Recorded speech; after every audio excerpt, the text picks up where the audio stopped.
Избран е најповолен понудувач за асфалтирање уште на 4 улици во Кочани. В наредниот период со средства од буџетот на општина Кочани ќе се асфалтираат 7 септември, Искра, крак 2 Исток, Карпошово Востание и крак од улицата Крум Вранински.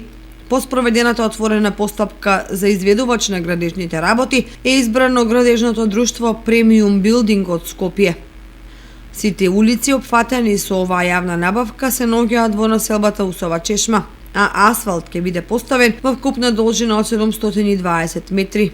Поради нерешената патна инфраструктура, деловите од овие улици создаваат сериозни проблеми за местното население. Од буџетот на општина Кочани се издвоени средства за асфалтирање и на улиците Борис Евтимов, Васил Главинов, крак од 9 мај и крак од улицата 565 во лесна индустрија, за кој веќе е избран изведувач. Пролетниот период, како погоден за реализација на градежни работи, општина Кочани го дочекува подготвено со веќе започнати земјени работи или со избрани изведувачи на половина од 30 на планирани улици за изградба во Кочани и во населените места.